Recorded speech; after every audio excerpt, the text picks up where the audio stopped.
Oh, Gene, I left that apparatus, the beads on the, left that out for you to see what you can do. If there's one out there in the market, I think we should just get it. But you can take a shot at it, repairing it. Okay, thank you. Okay, so final problem set of the first chapter. Okay, so there'll be a quiz. I'll send out a quiz this afternoon. First problem is 10.2. So we've got this is a driven, damped harmonic oscillator, and we're given these parameters here. And here's the forcing. You want to be really careful when you write something like this. You know, it's understood that this is SI units. It's always a good idea to put something like this here, because there was the famous Mars rover incident. Is that what it was, a Mars rover? Challenger. What was it? Oh, Challenger. 1987? Well, no, that I'm talking about where somebody had written, there was some kind of code or something, and they'd written this down, and it was interpreted as a different set of units, like CGS or MKS, or I don't know what it was. That the Mars rover crashed on Mars because of this. This was in the 2000s, I think. Is that right? We might have talked about this in the mechanics class. One of the mechanics classes? Maybe, maybe not. Professor Carl was talking about it today. Okay. Feet to meters.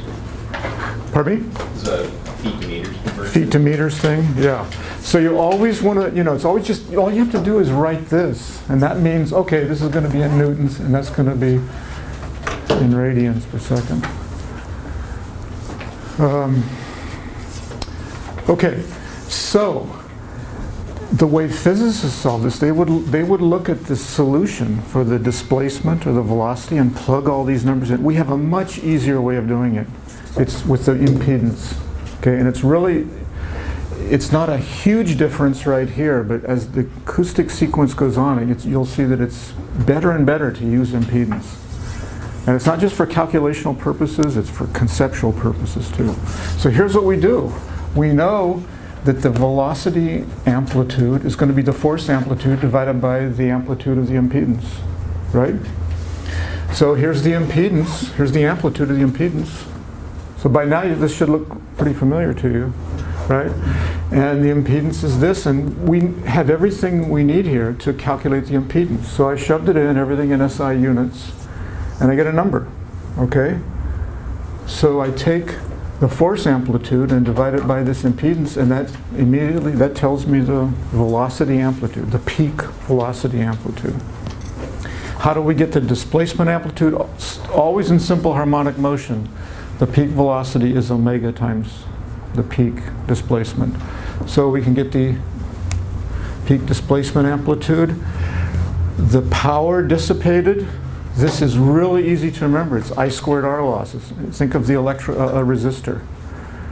The rate of power developed in a resistor is the square of the current times the resistance. But because we're dealing with peak values rather than RMS, root mean square, we got to put a 1/2 here. And we'll eventually talk about RMS values. It's sort of come up anyway, right, in this class. We will eventually address it. So we calculate it, and it ends up being 8.5 milliwatts. Excuse me, sir. Yeah. That will be the average power? Yes. Yes. And KFCS will put a subscript on here. It's almost always we're interested in the average power. That's right. The phase, okay.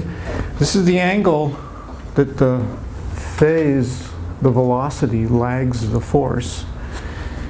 And it's just the angle whose tangent is the reactance over the resistance. We plug the numbers in and we get minus 85 degrees. So what's significant about this? It's close to what? 90. Yeah, minus 90. Okay? So that means that the velocity is ahead by about 90 degrees. You know what that means? Stiffness controlled. It means, remember, the velocity is ahead by 90 degrees of the displacement. So the displacement is approximately in force in phase with the drive. And what does that mean? Quasi-static. So I mean, you never know until you plug the numbers in. But this is pretty close to being the low frequency or stiffness controlled regime. Now, to be honest with you, when people address a problem like this, one of the first things they calculate is resonance frequency. But so now we have to do it now, right? Because evidently we want to check. This is telling us that the resonant frequency should be significantly less, 5 radians per second, less than the resonant frequency. So let's calculate it. So here it is, square root of the stiffness over there, 14 radians per second. So it's roughly a factor of 3 greater than this drive. Now whether, there's no general statement here. With a drive frequency that's 1/3 the resonant frequency, that doesn't necessarily mean you're going to be in a stiffness controlled regime. It depends on the quality factor. But this is what we can infer here. In fact, we're probably going to determine the quality factor. Okay, so now we're going to answer the same questions on resonance. On resonance, the mechanical impedance just consists of the resistance. The reactance is 0. That's really our definition of resonance, right? So we get here, so when I get the velocity amplitude, it's going to be the force amplitude divided by the impedance amplitude. Here, this is just the mechanical resistance. So we plug the numbers and we get 1.4 meters per second, as opposed to it's like an order of magnitude greater. It's pretty dramatic. Here's the displacement amplitude, and again the power, the average power. Just think I squared R losses for a resistor, and we get significantly more power now because we're on resonance. The quality factor, here's our definition. Oh, thank you. We define the quality factor to be the resonant frequency divided by the bandwidth, where the bandwidth is the half power points. And we found that it's given by this. So we know these numbers, we plug them in, and we get a quality factor of 5. Not real great, but still, that's. I don't know if I've talked about this, but often you can get away with high Q approximations at Q of 10 or even down at 5. It depends on what quantities you're looking at. But 1, forget it. A Q of 1 is, the weak dissipation assumption is going to break down and get to Q equals 1. But people have applied it in the transducers course. This is going to be a reasonable quality factor. And we'll use assumption of weak dissipation for this. A lot of sonar devices have a Q around here. There are reasons for that we'll discuss eventually. So here's the power situation. Remember that the bandwidth here is the extreme points here where you're delivering half of the power is being absorbed by the oscillator compared to resonance. So we use this. Always think of the Q. This is very common to think of the Q as, like I said before, omega naught divided by the bandwidth, the full bandwidth here, the half power points. So this allows us to find the bandwidth. We just plug it in now that we know the Q, and we get this. You get a number. Okay, so that's a straightforward problem, and it's good to do it because we spent a lot of time developing all this impedance stuff, so this helps it sink in, right? Anybody have any questions?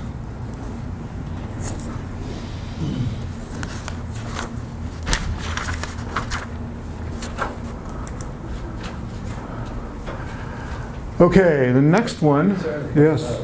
Would the ratio to max power to steady state power be the same as the Q? Right? Is that Q? I think what it sounds like what you're saying is what we're going to prove next. Okay. Yeah, okay. Yeah, so there's a precise statement about what you're getting at. And let's look at that. This is for physicists who don't know a lot of acoustics, which most physicists don't. This is often treated as a standard definition of a quality factor. All right, we're going to, from our viewpoint, we don't want to define the quality factor to be this. We want to prove that it's equal to this. We've presented the proper way to think of it, definition. So now we want to prove that this is correct. Now what's the meaning here? Well, this is 2 pi. This is the energy, steady state energy on resonance of the oscillator. This is the amount of energy that's dissipated over one cycle on resonance. That's the meaning. That's the meaning of this. So our power here is on resonance, it's the maximum power.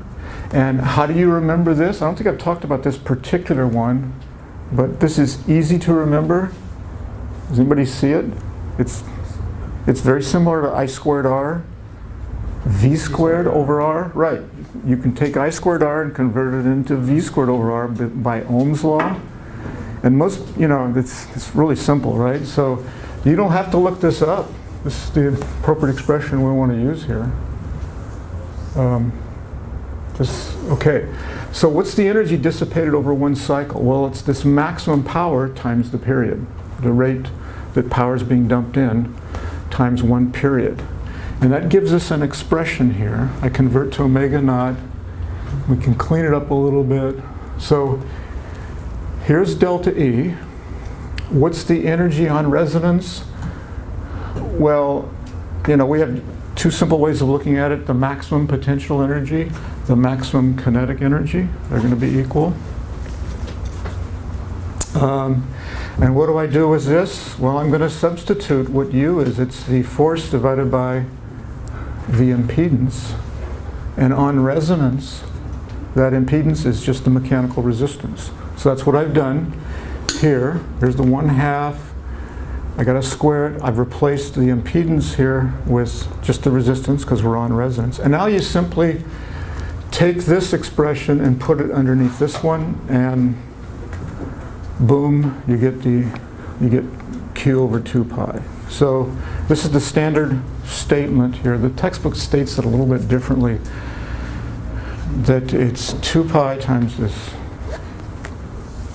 energy on resonance divided by delta E. Now I think when I talked a little bit about this in a lecture or maybe a previous problem session, and I made a mistake. I think I said that there's a weak dissipation assumption here, high Q assumption. But it's not true. And I always forget this, because most of the interpretations of Q hold for weak dissipation. But this one is exact. We didn't make any assumption here about weak dissipation, so this is exact.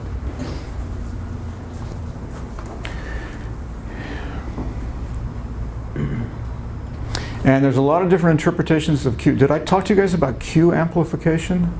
Did I mention that? Or was that the nonlinear tutorial? Okay.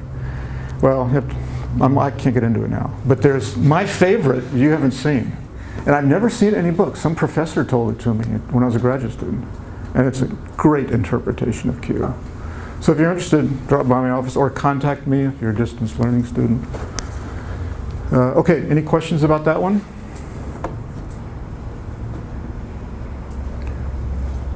So I didn't draw a resonance curve here and talk about the peak being Q times the low frequency. That's Q amplification, yeah. Yeah, I think I briefly mentioned it.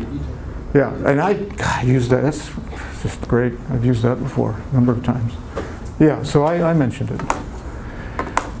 And there's even more. I'm sure there's about 6 ways you can think of the Q. And this is one of the reasons it's so popular. It has these different interpretations or equivalent definitions. And most of them are high Q, like the Q amplification. Okay. So here's problem 12.1. And we talked, you'll recognize this driving the endpoint. We've talked about that at least once before, maybe a couple of times. So now the force is not being applied here, it's being applied to the wall, well, this point right here, the other point on the other end of the spring. Also, we don't have a cosine drive, we have a sine drive, but we can handle that. Right? So I said here, this is an example done in, we're going to go into more depth here. And in lecture, we did the cosine drive, and we had damping. Here, there's no damping. but it's, it's not a huge difference. So the problem here is to describe the motion of this point, the driven point. And oh, incidentally, when people pose problems like this, I didn't say this anywhere here, there's assumed to be a very small amount of damping. Why? If we didn't have any damping, how long would it take to get to the steady? We're going to make a steady state assumption here. How long would it take? The transient would last forever, so you'd never get there. So this is so common that people often don't even say it, but we're assuming, and I didn't say it here, we're assuming a very small amount of damping here so that we'll be in the steady state. We can be in the steady state. Or we will be with a sufficient amount of time. Okay, so let's focus on this end point here. The force on the end point is first the applied force, right? And then there's the force of the spring, which is given by Hooke's law. Now you want to be really careful here because you can screw this up. I want to make sure what's important for the spring is the difference of these two displacements, obviously.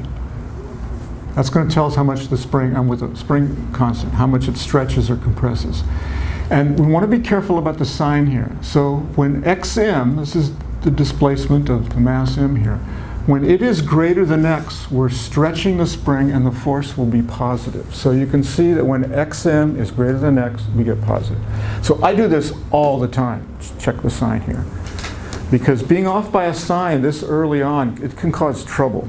Sometimes it's not a big deal, but and I don't know about this case, but we got another force here. So the sign here is going to be important. All right, well the end is massless. So this means that the net force has to be 0. So we get this relationship between the force and the displacement. The problem here is that, and it's not surprising, we want to find x, this is what we're after, and we've got xm here. So we're going to have to find xm, or do something to get rid of this. Because it's x of t is what we're after here. So the next thing to do is write down the equation of motion for the mass. There's one force, and again you will see that when xm is greater than x, I know the spring's being stretched, the force will be negative.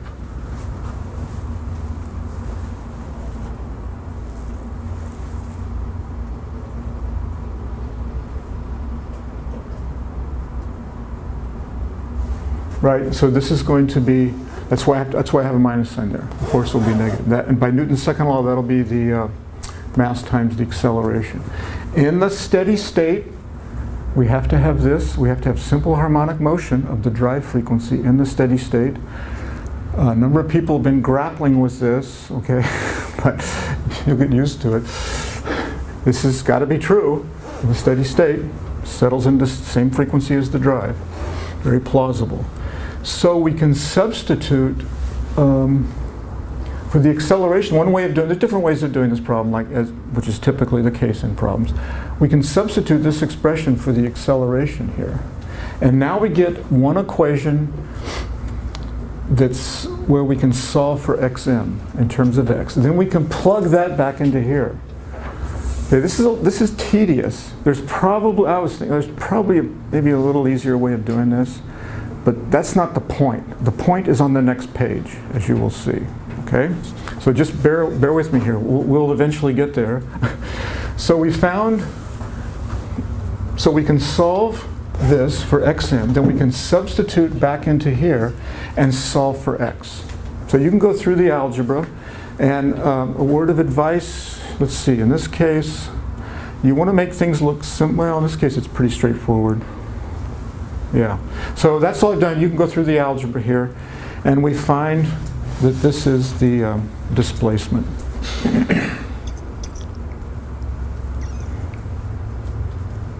And the velocity will just be the time derivative. So the main reason we actually just went through this calculation is to compare it to how you solve the problem with an equivalent circuit. So the equivalence electrical circuit here, we talked about this in lecture. What's that? Stick. The phone?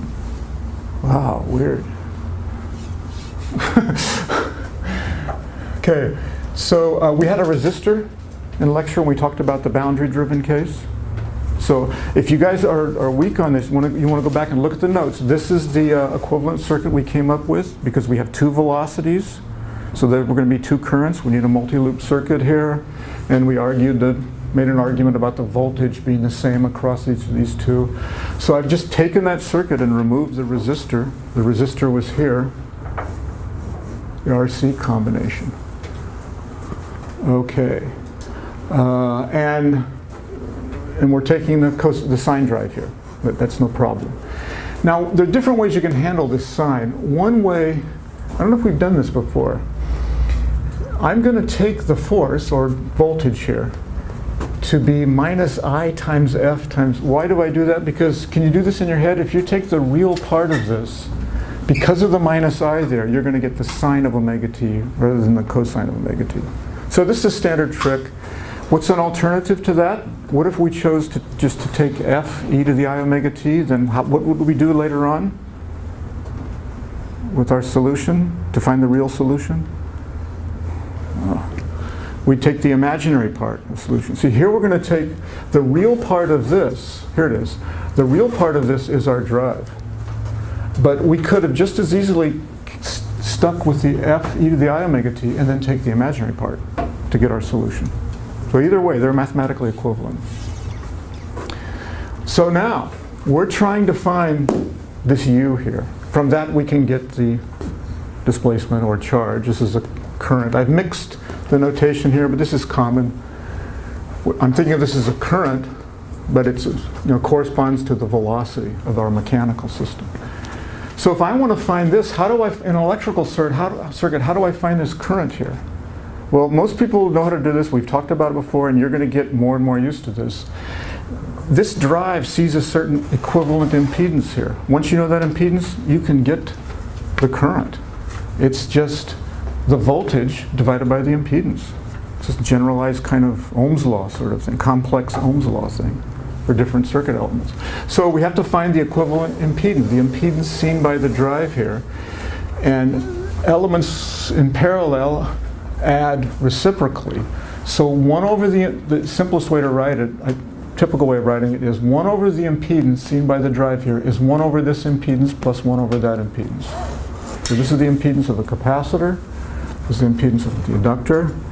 And the 1 over z is nice here because it appears as 1 over z here. So I just take this and multiply it by f, eliminating this 1 over z here.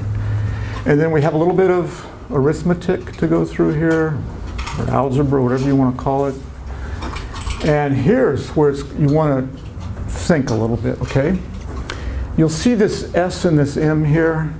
You know that they're going to we should combine those to get the resonant frequency, because omega naught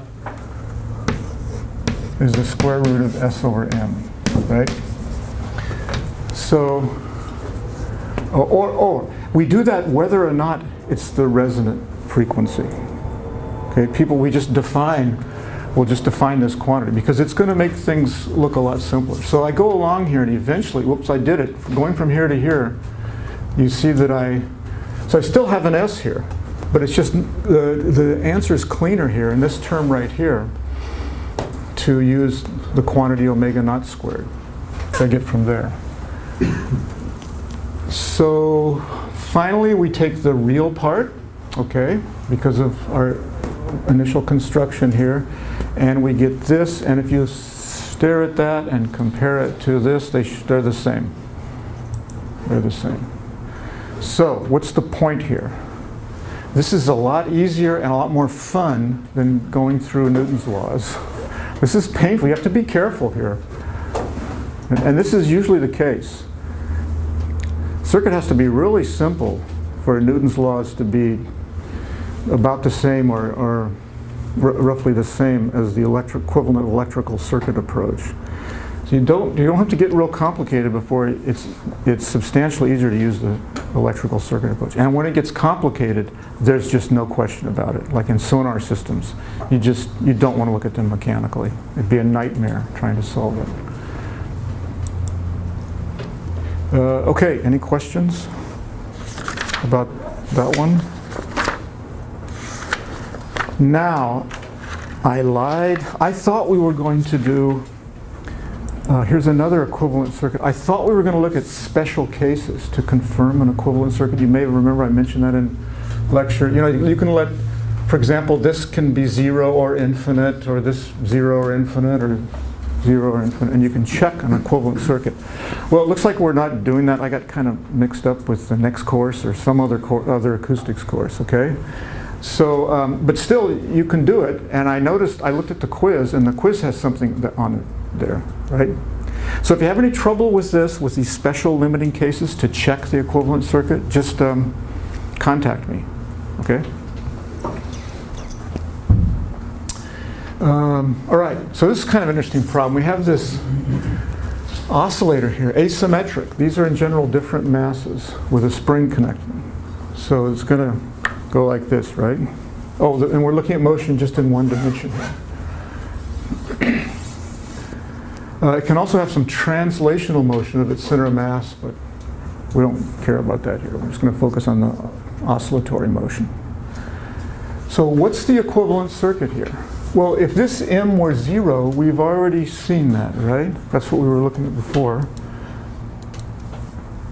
That's just this, I guess, with maybe that's big M, I don't know. But we can write down the equivalent circuit for this, which is just this. And then we have to add this additional mass that we have here.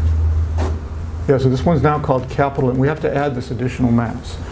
So that mass has a velocity which corresponds to a current, right? Velocity and current correspond.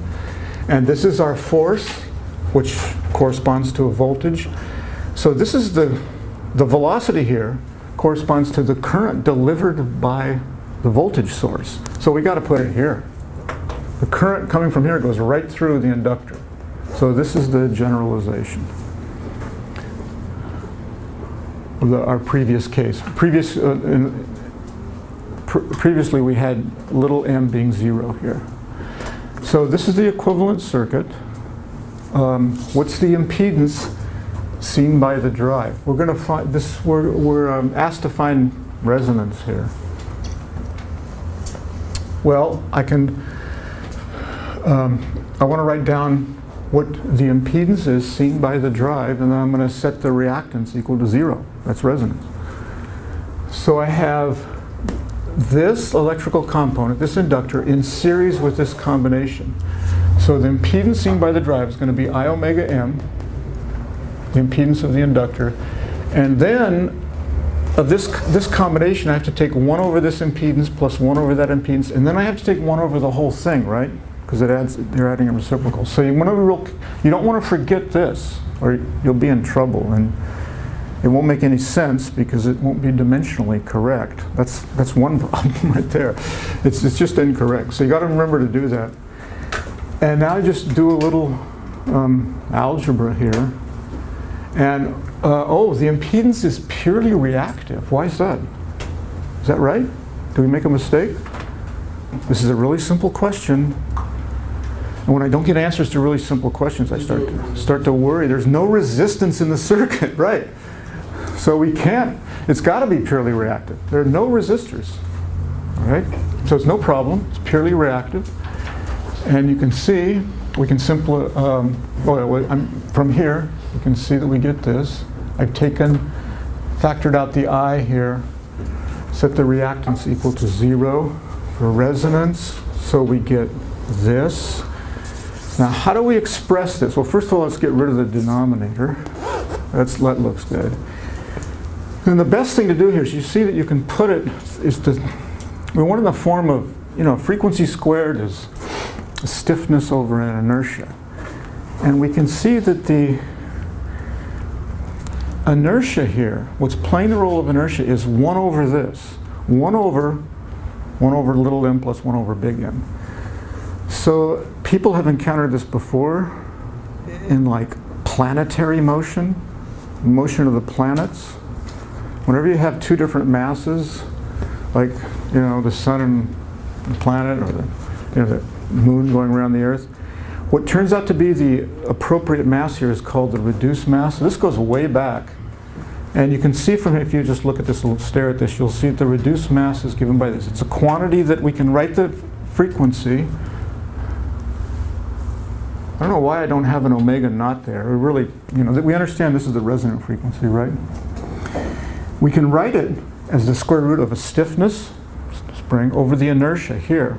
But we need to use the reduced mass.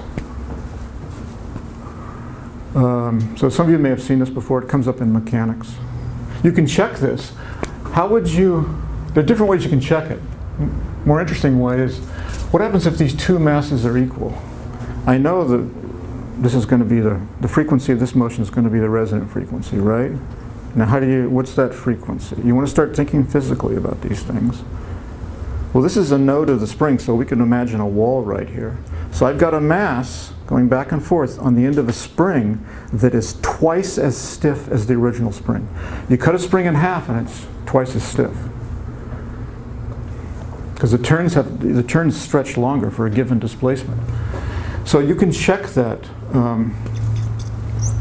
when m equals m, when the two masses are equal, you can see we get a 1/2 here. That 1/2 down here comes up here and we get twice the original stiffness, which is correct. That's the right frequency. You can also look at it in the limit where one of these masses goes to zero, either mass goes to zero or infinite. You can check this reduced mass idea. It's true in general. It holds in those limiting cases. So what we have here is the resonant frequency is the same as the natural frequency of the oscillator here. And what's kind of interesting is it doesn't matter whether you drive this mass or this mass. It's just the resonant frequency of the system. But it's a good problem because we should be a little bit more careful about that. We shouldn't assume that if you drive it at some other point, you're going to get the resonant frequency. I think you probably do in this case. But before I talk about that, let me explain to you why, if we drive over here, we're going to get the same resonant frequency. If I put the force over here, we don't have to go through and solve the problem again. All we have to do is swap little m and big M. Because when I move the force over here and I change these masses, I'm back to the original problem. So all we have to do in our solution here, but basically this is the solution, or equivalent to it, is interchange the masses to get the resonant frequency when you drive this mass. And what do you get? Same, right? Okay, so just before class I was thinking, suppose you drove the system here at one point, any point along this spring here.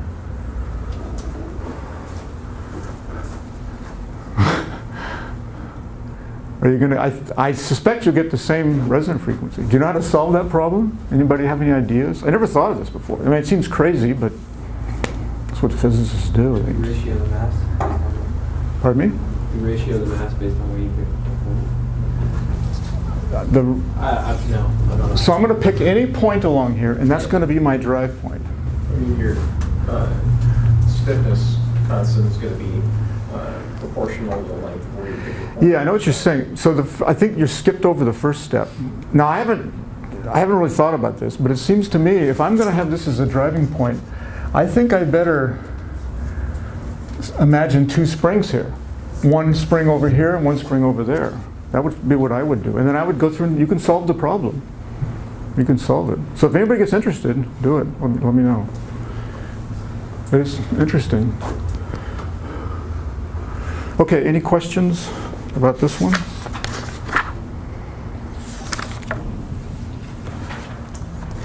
Okay, it's a power problem here. 13.2. So we have a damped, driven, simple harmonic oscillator. And it's being driven by a superposition of two forces.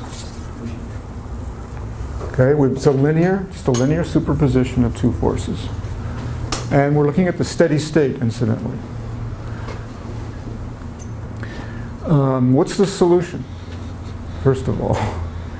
Well, everything's linear here. So if I know the steady state solution for this, which we do, and same here, just have to different param. different force amplitude and a different driving frequency. We just add the two solutions. So the steady state solution, by linearity, is going to be the steady state solution for this drive, which is here, and the steady state solution for that one, which is there. And these impedances here, I've kind of made this, I didn't want to write this twice, so I just put a subscript here. So these impedances, same resistance, but we have to use the frequency, omega 1 for this term. Omega 1 goes there. Omega 1, omega 1. And for the other term, we have to use, J will be 2. So I wrote it this way. So the question here involves the instantaneous dissipated power. And there are two ways you can look at this. This is the instantaneous power input. It's the instantaneous force times the instantaneous velocity. That's the rate at which the power is dumping energy in. Yeah? How does the 1/2 go away? There is no 1/2 here. This is instantaneous. Eventually there will appear a 1/2, I think. But, instantaneous power is force times velocity, right? So there's no 1/2. These are the instantaneous values. Now another way we can look at it is, this is equivalently, this is the rate at which the resistive force is dissipating energy. It's the resistive force times the velocity. The resistive force is this, remember? With a minus sign. It's the mechanical resistance times the velocity. We have a resistive force here that's proportional to the velocity. Remember, we made that assumption long ago, and I warned you that it's not always the case, but it allows us, it's linear, so it allows us to solve things. And for a lot of systems, it's there, but you want to be careful. So this is our assumption we made. This is the dissipative force. I multiply that force times the velocity, that's going to be the dissipated energy. So we're going to use this, I guess we probably could use this, I don't know. It's easier, we have explicit knowledge of it's easier, I think, to use this. So this is what we're going to analyze. We're going to write this down. We're going to write down the time average of this. So we're going to get three terms. The square of this one, plus the square of that, plus the cross term, 2 times the product of these two. So let's look at the first one here. We went through this. Because before in lecture we just considered this, right? When I square this, I got to square it and multiply by the mechanical resistance. This is what I get. You can just see it here. I square it and multiply by the mechanical resistance, and then I take the time average. What's the time average of a cosine squared? 1/2. Who said 1? 1/2, right. So the average of the cosine squared is 1. Doesn't matter. This doesn't matter. This is just cycling through. It's going to be 1/2. So this is what we found in lecture. This is the one form of the average power in the steady state, which is going to be delivered and dissipated by this the first force here. We get a similar thing for the second force. Okay, it's the same expression, but wherever there's a 1, you put a 2, same thing. And then the interesting thing here is the cross term. So I got to square the velocity. I got to take this times this and time average. So I'm going to get, this is not going to be important, this is what I'm going to get. Now, when omega 1 does not equal omega 2, what do you think this is going to be? What's your physical feeling about this? This is just going to oscillate. The product of two sinusoids is a sinusoid, and it's not being, it's equally likely positive or negative. It's going to cycle through, so it's going to be 0. And you can prove all of this stuff. Here's the proof. The product of cosines can be represented this way. So we use this identity. When I time average this, it's going to be the sum of the time averages. And this time average of a cosine is obviously 0, and similarly here. But you'll notice here, this term right here, if omega 1 equals omega 2, what's going to happen here?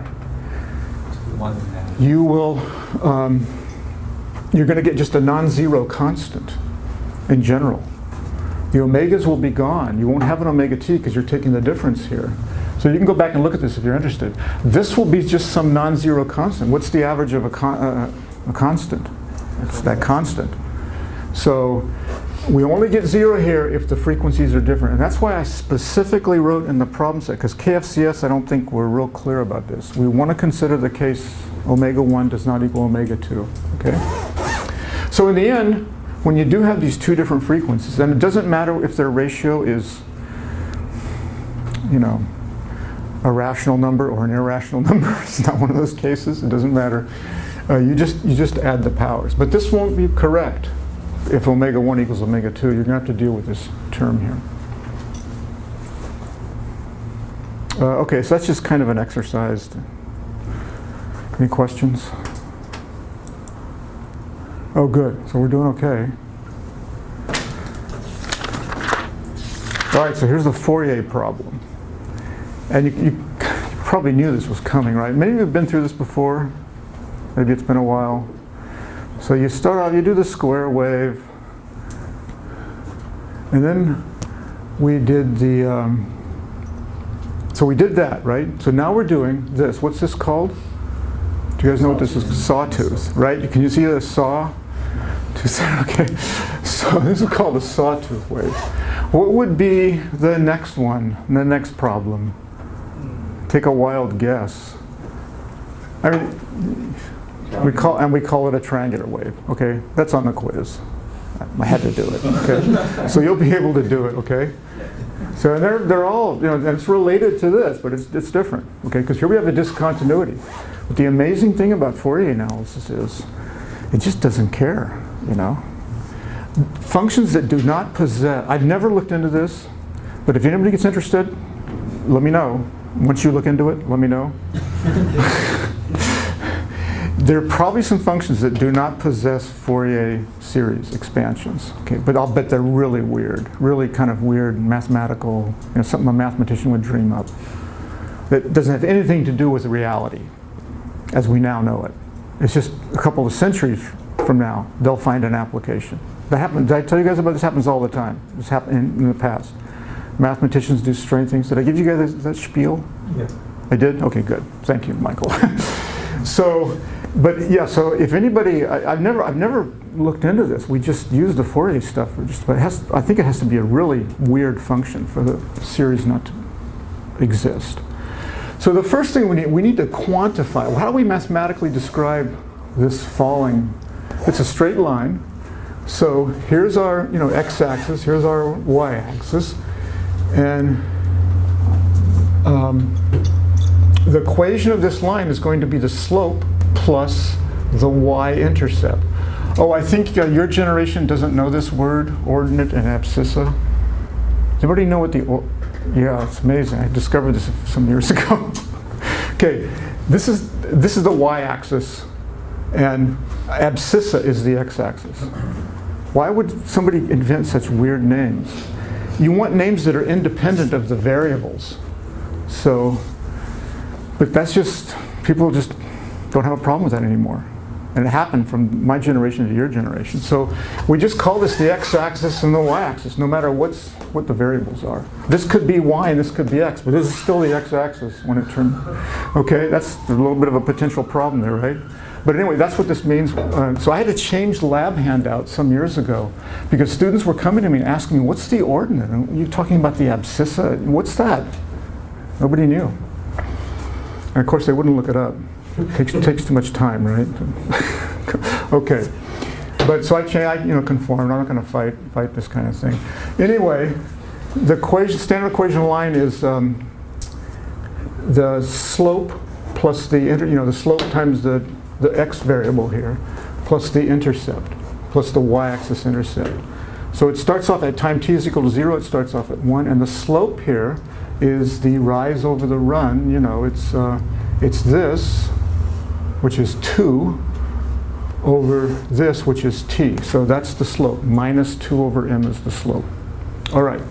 So we've quantified that. We mathematically specified that. The next thing to do is Fourier series is going to work here. So here it is in general. We use the AB form, the sine cosine form, typically. And remember, this omega here is the frequency associated with this period.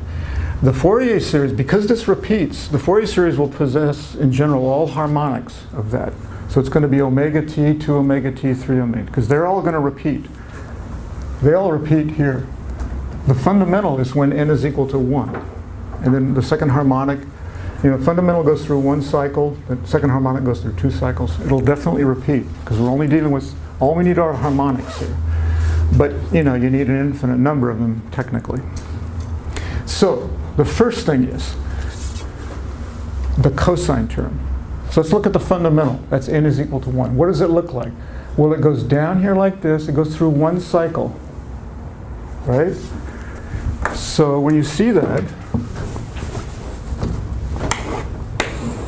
so here's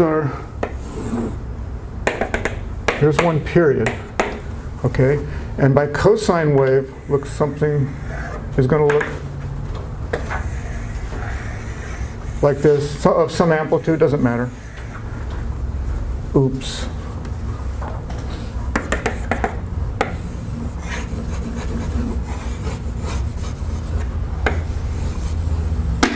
Okay, so now, what does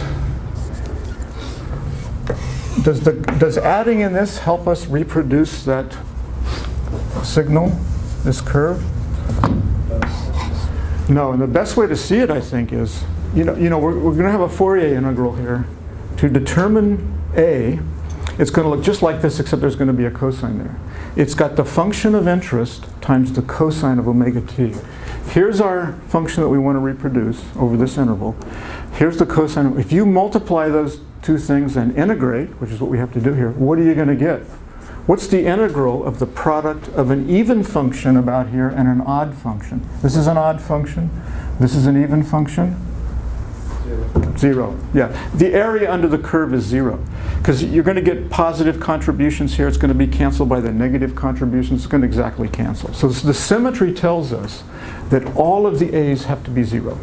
And to believe that, when you go through this the first time, or maybe even the second time, you can do the integral. Put the cosine of n omega t, that'll be an, it'll be the cosine. Do the integral for the fundamental for n is equal to 1. You'll see that it vanishes. Some of you might be able to see it if you stare at it and see it in your head. Well, it gets back to this. Our integrand is an odd function, so it's going to integrate to 0. And if it works, if I go to the second harmonic, if I have 2 cycles of a cosine here, same thing. Okay, so I'll leave that to you. You can prove this, but it's got to be true. The sines, however, they're going to contribute. So let's go through that. Here's our function over this interval. We can't extend this, right? Because it doesn't do that. But all we need to do is over one period here. So this works over one period. So how do we do this? Well, we have 2 terms. We can multiply them through. What's the integral of the sine of n omega t over a cycle? 0. It's got to be 0. Now we get this combination algebraic, trigonometric kind of thing. And all I did was just multiply this through. Here's what we have to evaluate. Now I think the good way of doing this is, to simplify it, is take the argument of the sine here. Call this a new variable. It'll be proportional to t. I called it u here. All right, let's absorb all this stuff into one quantity. It just makes it easier to handle.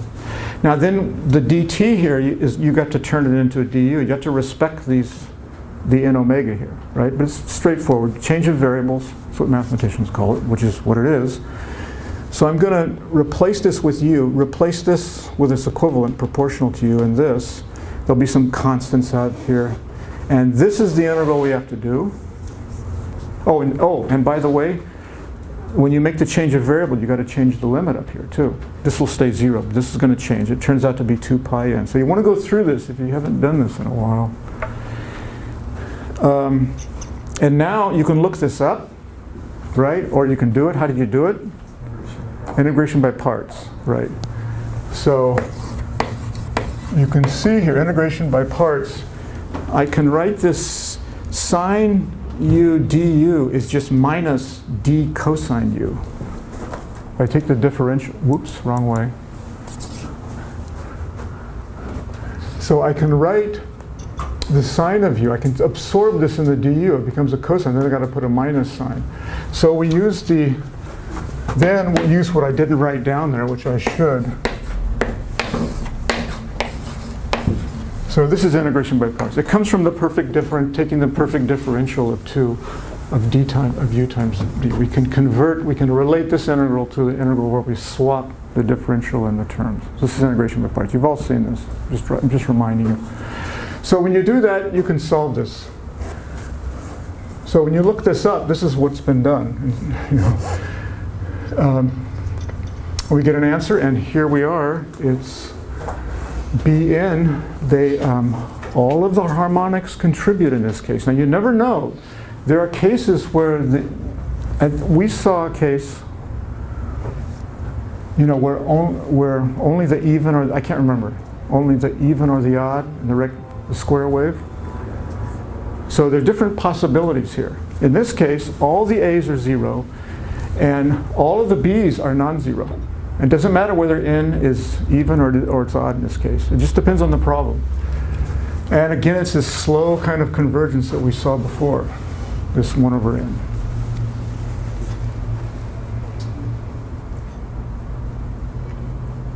Okay, so the triangle waves on the quiz. And you're not supposed to look stuff up on the internet. Right, is that from the quiz, is that clear? Okay. The past problem with that? And what? Has there been a past problem with Google searches? I don't think so, but I may not know, right? But I can tell when students collaborate on the quiz, it's really obvious. You guys have no idea when students, because you'll see somebody get this crazy answer that no one has ever gotten before in the history of physics, right? And another student has exactly the same crazy answer, and things kind of changed a little bit. It's comic. It should be in a movie. Well, that's I don't, maybe not. It's funny. Okay, any other questions? So I'm grading the lab.